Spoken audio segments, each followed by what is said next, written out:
the things Aaliyah accomplished by her age, and for all of it to just end like in a plane crash?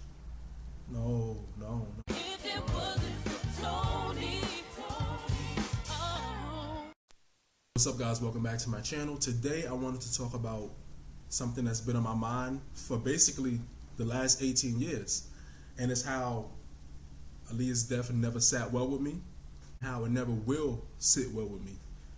And it's just been on my mind recently because it's like, you know, I feel like nowadays it's almost like being a fan of Aaliyah is like, it's like an unpaid job. Like it's like, it sounds crazy, but it's like we go through so much as just being a fan. I feel like, you know, almost the same thing with like being a Michael Jackson fan, but it's like being a fan of certain artists that are deceased, and the way their legacy is handled, and the way people like be trash talking them, it's kind of like you just start thinking about it.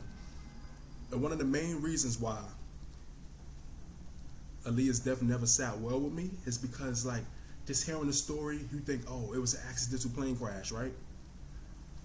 As the years go by and as all these things keep coming out and all the different history with her record company, it just doesn't make sense to me. It never will make sense to me. Let's take it back to that morning I first found out. I was in my mother's room sitting on the floor. I think I was eating like Frosted Flakes or something, and you know, like maybe it was 10, 11 in the morning. My mother always watched the news, probably CBS. So we watching the news, they talking about the weather, whatever, you know. All of a sudden, a thing comes across the screen and Aaliyah's picture is in the bottom corner. And the lady is like, R&B singer Aaliyah killed in a plane crash. I'm like, now mind you, I'm 6 at the time.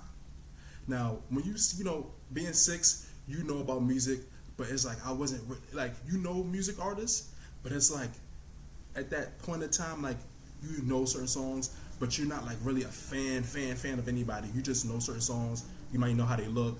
You know what I'm saying? And even back then, at that age of 6, her death and hearing about it never sat well with me. And the main reason is a plane crash. Like, it's certain artists and when certain artists pass away, it's kind of like, okay, for example, you know, it's not like Aaliyah had like addiction problems like Amy Winehouse. It's not like she had like, you know, cancer, or she was of old age like Aretha Franklin. And it's not like she was in like any gang activity like Tupac or Biggie. So it's like, okay, when those certain artists die, it's kind of like, it's shocking, but in the back of your mind, you always kind of knew at one point it was going to happen because of things they were related with, or like if they had an illness. But for Aaliyah to just die out of nowhere on a plane crash, and it's like, what? Like, even to this day, I just felt like I needed to talk about it because it never made sense to me. And it's like, okay, let's get past how beautiful Aaliyah was. Let's get past how young she was, right?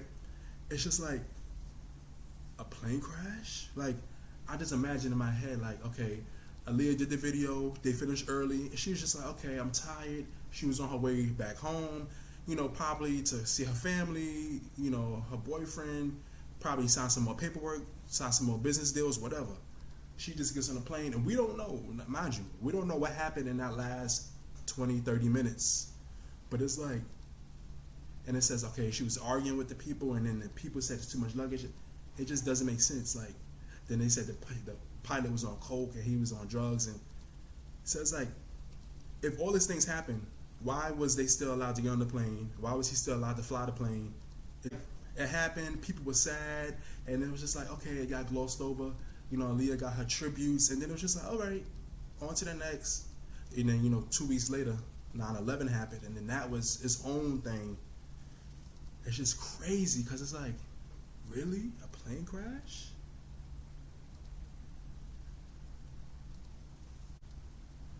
It's like, it's mind-boggling to me. Like, it's almost in a way like how, you know, how with Selena, and how everything happened with, you know, the president of her fan club, and it just out of nowhere.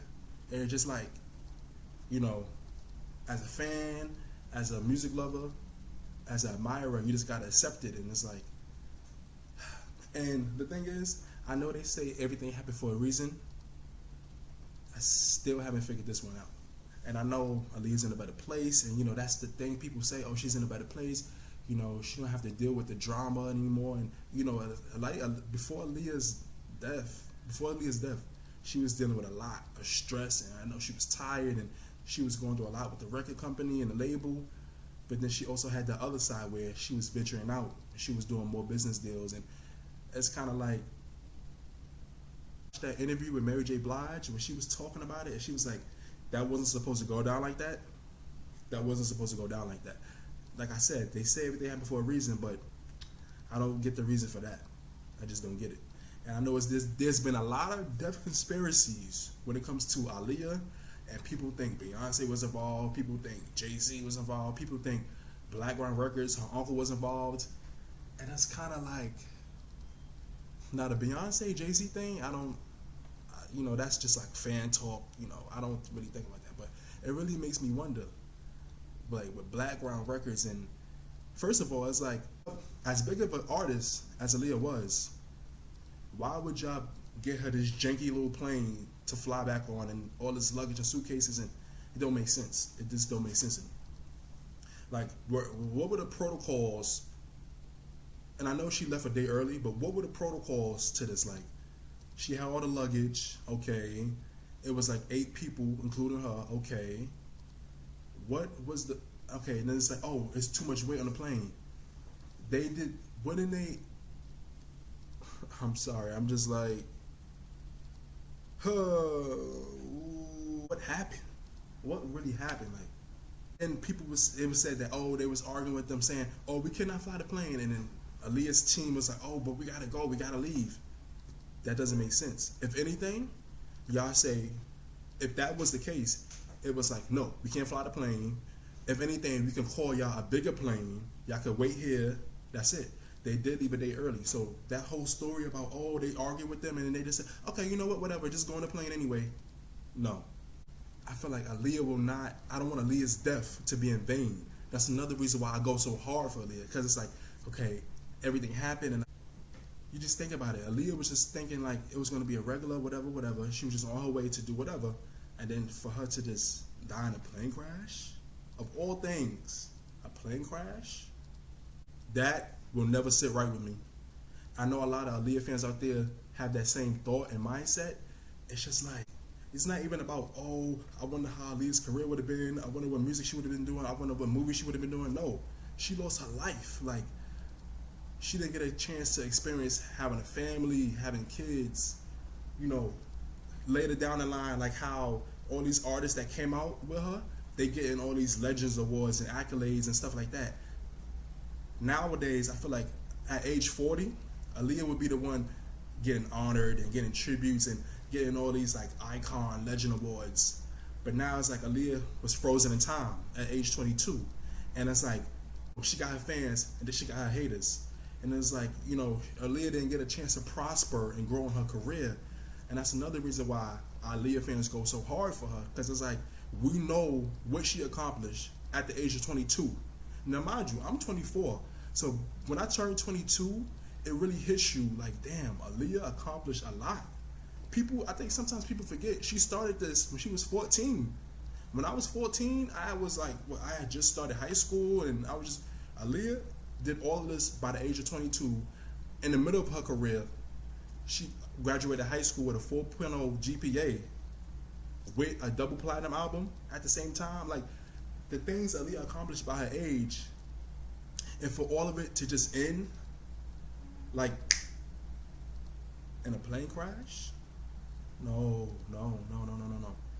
Her family grieved, right? But it's like, they put her legacy out there.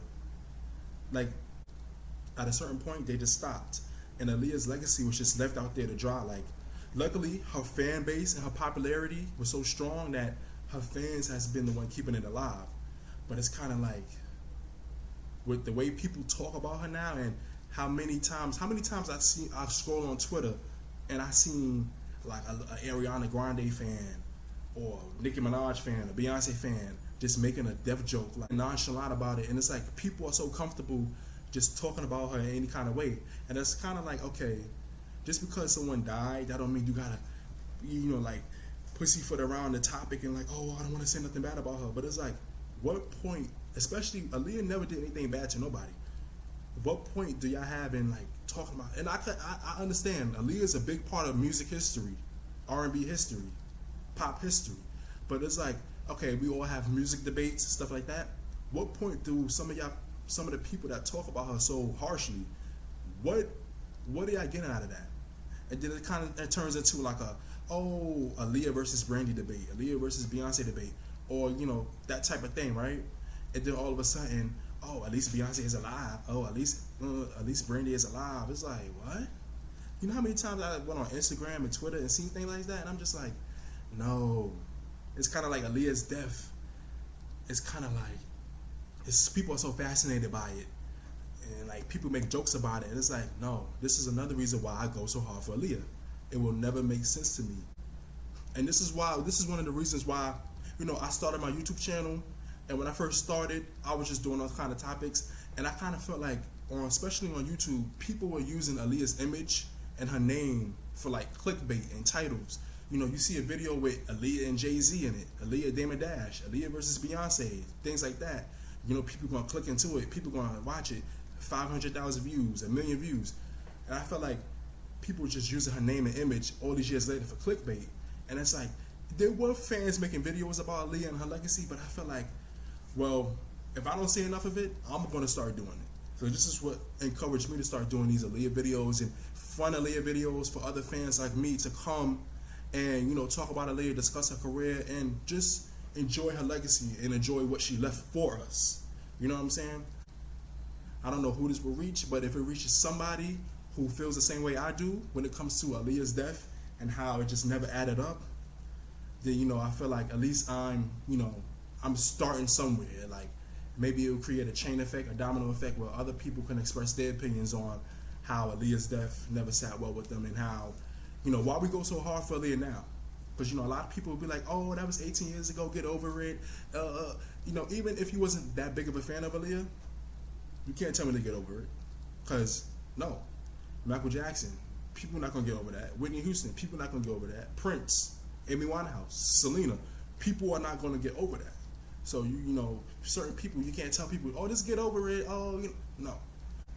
This is one of the main reasons why I come and I do these videos, just to share with other fans and people around the world and keep Aaliyah's legacy and name out there for us and the future generations that's coming. So anyways, guys, thanks for watching. Thanks for tuning in. Don't forget to comment, like, and subscribe. I feel like this should be a really interesting discussion involving Aaliyah and her death, and how did y'all feel about it? How do y'all feel about it now? What are y'all suspicions about it? And as a fan base, like, why y'all go so hard for Aaliyah now? Thank you for watching and listening. Don't forget to hit the notification bell by the subscribe button so you can always see when I post. And thank you for watching. I'll see y'all in the next video.